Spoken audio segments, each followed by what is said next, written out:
Hey friends, welcome to this video. Now, to get started, we need to set up our data model, and you find the data attached in the resource section to follow along. And this is what I highly encourage you to do, because this is a hands-on course, and that's the way how you learn Power BI. So let's get into that. You already see I opened a complete new Power BI file, so if you have not done so far, please do the same. So make sure to be able to follow along. So to get some data, we have now the option to go under the home ribbon here and then choose one of the data options up here. Or we could also use one of those which are available in here. Or if the one source which we are trying to leverage is not there, you could go to get data from another source to open the navigation window.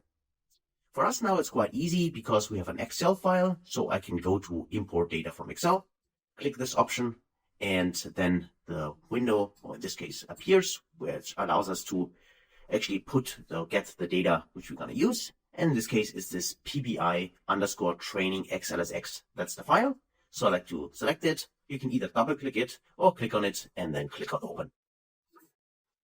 So then the navigator window appears. And here we have actually the content of the Excel file. And you can clearly see there are different icons. So if you have already taken my first Power BI course, then you probably know that the difference here is that the upper ones are tables from the Excel file. The lower ones are the complete Excel sheets. And as a best practice tip, I would always recommend you to go with the tables just in case they are available, because then you make sure you only import the relevant data from this table and not additional data, which might also be on the specific sheet.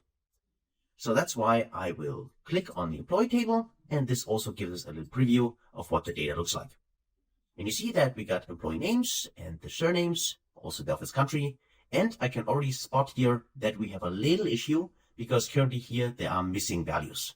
So these null values simply refers to missing values, which we need to fix when we open it in the query editor. Okay, so what else do we have? We have the orders table. Let's select this one and also check it. And in here, we have various columns, which look fine at a first glance. But of course, we need to check this in detail when we go in the advanced editor, so in the Power Query editor. So otherwise, we have also the suppliers. Let's check this option here. And we can see that this is the suppliers list. Okay, that looks fine. Okay, so let's select those three for now.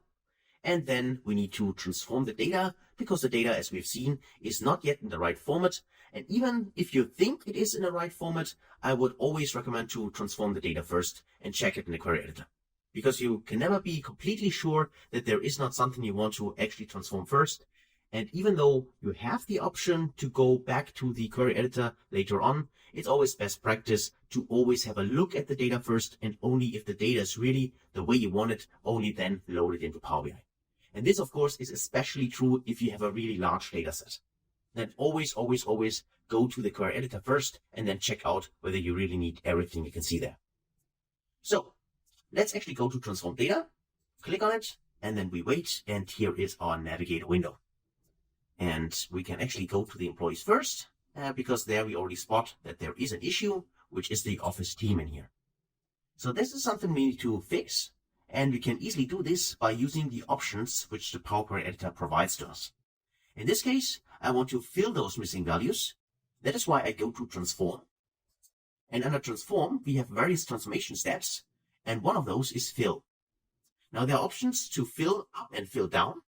So let's just check what do we need actually. Well, the first value is inserted here. The other ones are missing. So we clearly want to fill down, right? So for US, it's Team Targaryen. That is why we need to fill those values down. And here for UK, it's Team Lannister. So we need those values down. So let's do that. Select the column first.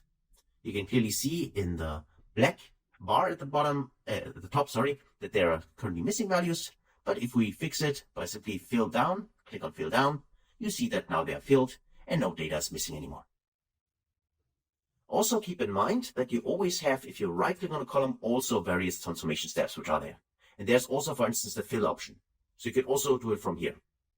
This is what I personally call redundancy in Power BI, but not in a negative way, but more in a way that it allows us to do the same transformation on various places in Power BI, which I personally think is helpful, because sometimes I do not find the default setting maybe immediately, and then I can use the other one. Sure, it's easier to find, at least for me.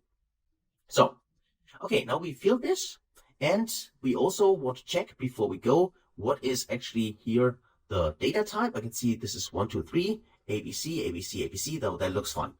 Especially because the employee ID is the ID we want to link to our model later on. That is why I would like to have here a number and make sure that the employee ID inside our facts or orders table is also a whole number. The last thing I'd like to do is actually rename this, and one of my preferences is always use something like TBL at the end to identify this as a table. So I press TBL, press enter, and here I got my employees table. Now for the orders, let's check the orders and let's just see. Okay, it looks like here that currently the data has not been transformed correctly for whatever reason, because you can see here this is ABC 1, 2, 3. This is ABC 1, 2, 3. So obviously the data type has not been assigned correctly. I don't know why this happens. This actually, most of the time it works properly, but let's actually fix this. Let's just see what we can do. So there is one option. So let me actually do the following. Let's select everything we have. So Control A. And then there's an option to detect data type. So let's actually click this. And now we can see that the change type step has been applied. And also here are data types now. Of course, we still need to check whether these are correct, but this already helps instead of doing this manually step by step. So let's just check. Order ID is a whole number. That is fine. And this is text. That's an ID. Employee ID, important. This is also a whole number, which is the same as employees table. That is fine. Then we have order date, it's a date. Ship date is currently an issue. Ship date obviously is not considered as a date currently. So this is something we need to fix. So let's try that. Right click, left click here. And right click also would work, by the way, because there's also change type option here. But let's left click here. And then let's just see if we transform it into a date. Please note, it's not a date time because there is no time attached to that. But if we try to transform it to a date, click this option.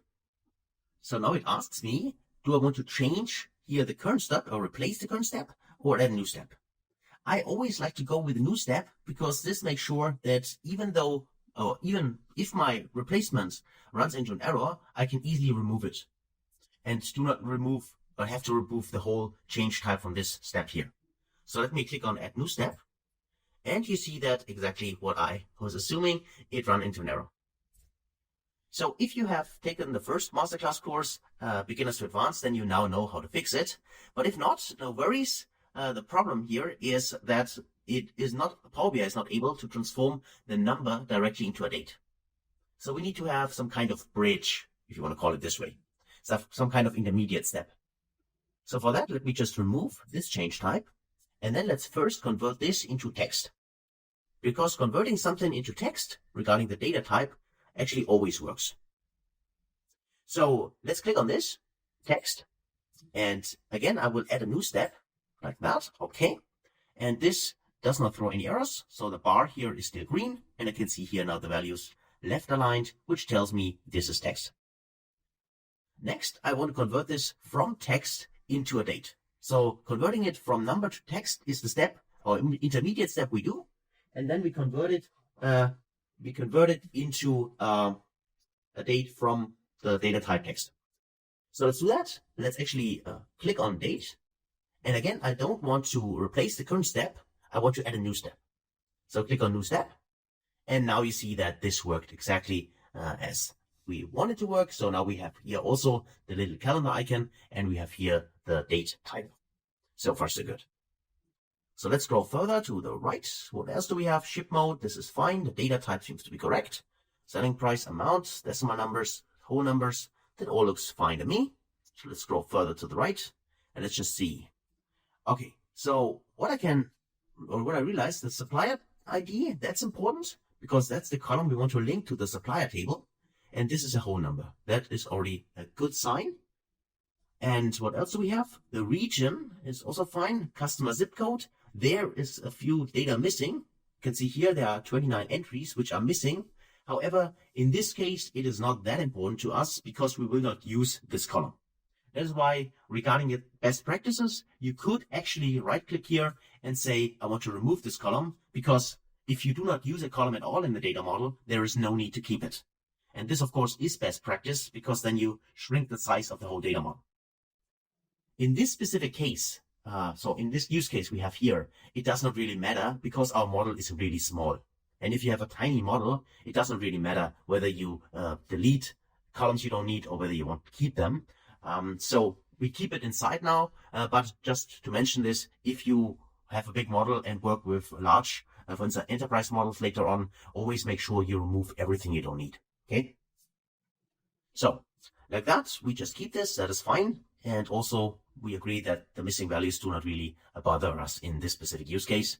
However, as I said, if you have this in the company environment and it is important where the customer lives because you need to send something to his or her address, then of course make sure that you go to the people who are in charge, here for instance your sales department or anything like that, and ask to fill this missing values.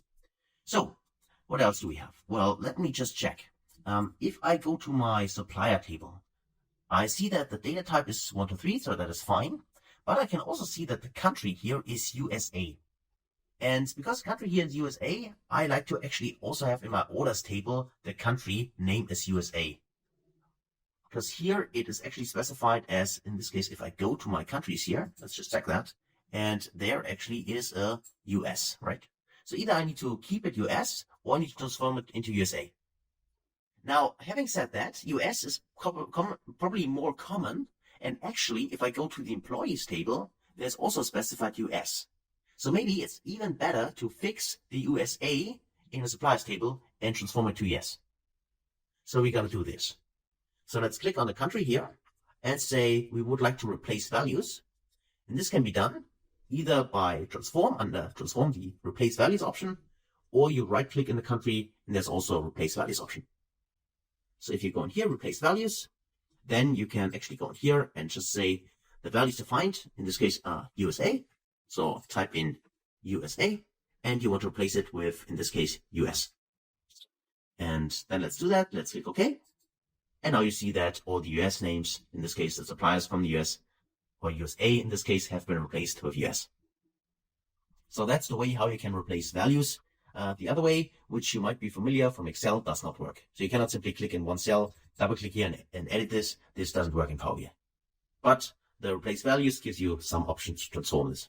And of course, you could also write additional transformations if you go to add column and you can create, for instance, here custom M code if you want to transform something. That's also possible.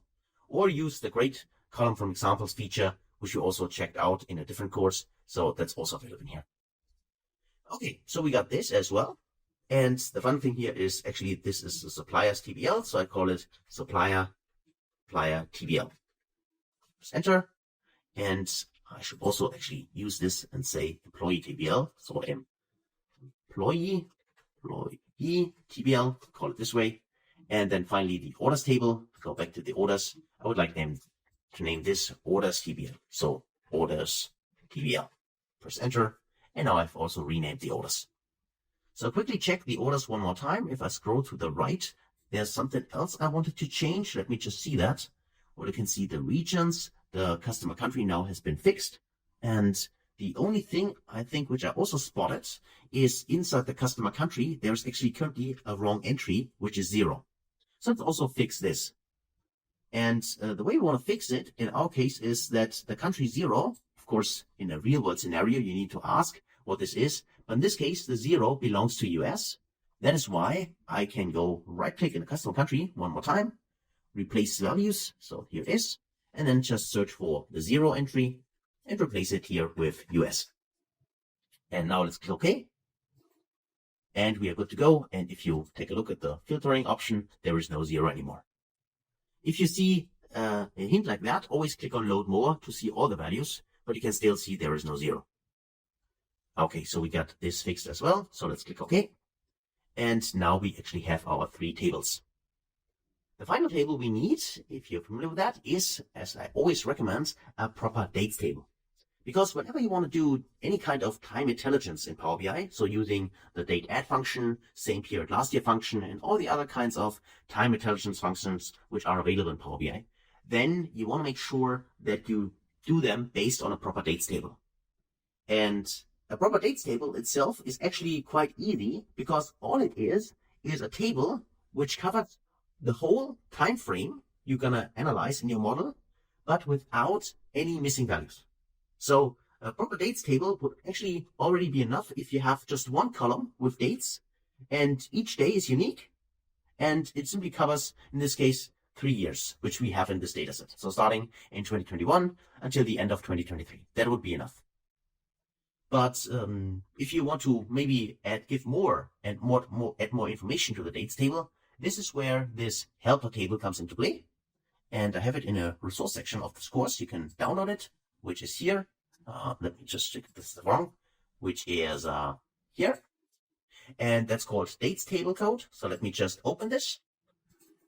And this is the code actually. So let me just maybe edit in a different window and let me show it to you. So if you don't know this already, go to the editor here, open it, and that's what the code looks like. So it's quite a lot to digest, I get that, but actually all it is simply M code, which is used in the Power Query editor, and it creates a few additional columns for our dates table, like what kind of weekday it is, what's the name of the month, and so on. And it is a function, so it allows us to Control-Z to copy it, and then Control-V to paste it in here, by simply going to Home, and then say New Source, add a blank query, and then we just need to go to the advanced editor here, and paste our query. So remove the template which is inside, paste the query from the M code, and you should see no syntax errors. As soon as you can see that, click on Done, and now you have here the function for the dates table. So for the starting date here, we can start it with the 1st of January in 2021, because my current date range here in the orders table is from 2021 to the end of 2023. So the end date will be the 31st, in this case, of December in 2023. The financial year start month is 1, because we do not have a different financial year. Holidays table, we don't have one, so there's nothing to choose from. If you have that, you could do it, but of course you need to provide this table. So then we need to invoke the query, click on Invoke, and you see that now we have our dates table. So including the most important column, which is this first one, which contains our unique list of dates for this date range, and then of course all the additional columns. So let's rename this properly and call it dates TBL. So to be consistent here, of course you can also drag this up if you want. And now we could create, right click here and create, in this case, groups, so different kinds of folders to add our tables. But in this case, there is not really much to process for staging and transformation and so on. So that's why I will just keep it like that. So this is it actually for creating the tables. And as soon as we're done with that, we could now click on Close and Apply and load the data in Power BI Desktop. So click on Close and Apply. And then we just wait until the loading happens. And then we should see the tables just in a few seconds, and there they are. So here are our tables, and now we can of course start with our reports. But one very important thing we need to do first is creating the relationships for our data model. So setting up the data model correctly. To do this, we need to go to the model view here, click on model view, and then let me just zoom out a little bit. We can see that we got our facts table, so the table we want to analyze in here, which is the orders. And we got our dimension tables here for filtering, which is suppliers table and employee table. And those two have already been mapped correctly. Have they? Well, let's check that. If we hover over the relationship, we can see employee ID to employee ID. This is the relationship. And it's also a one to star relationship, so one to many. And it also has the filter direction from the one side to the many side. So exactly what the perfect Power BI structure looks like. And the same is true for suppliers. Hover over this and let's just check. I need to maybe scroll down a little bit. Where is the supply ID? So supply ID at the end here. So let's just check, hover over it, and you see that the two columns suppliers are highlighted. So if you can see that, if I hover over that like that, you see that these are highlighted. So obviously the relationship also correct. And please note, I'd like to spot this out. Supply ID here is written with a dash. Here supply ID is written together. So this is something Power BI still was able to figure out. The dates table connection is currently missing, but this is actually expected because here it's called date. And if I take a look at my orders table, I have a ship date here. And I also have another date, which I want to use here is an orders date. And order date, of course, the name is completely different from date. So that Power BI was not able to figure out that this belongs together. But that's not an issue because we can simply place it somewhere, and then we can simply drag and drop, drag date on order date to create a relationship. And we see that's also a one-to-many, so one-to-star relationship. So this is actually also fine now. Of course, you can drag the tables around and place them differently. I personally like to have this flow that the dimension tables, so the tables I'm going to use to slice and dice my data, are on top, and the fact table is at the bottom, but this is just a personal preference. You can do that a different way if you want. So that's actually it for setting up the data model, and now we could go into the report view and get started with Power BI, with DAX, with visualization, and all the cool things we can do in Power BI. So that's it for this video. Hopefully you were able to follow along. If not, then please now open Power BI and do the model setup yourself. And after doing this, I'll see you in the next video. Until then, best guys.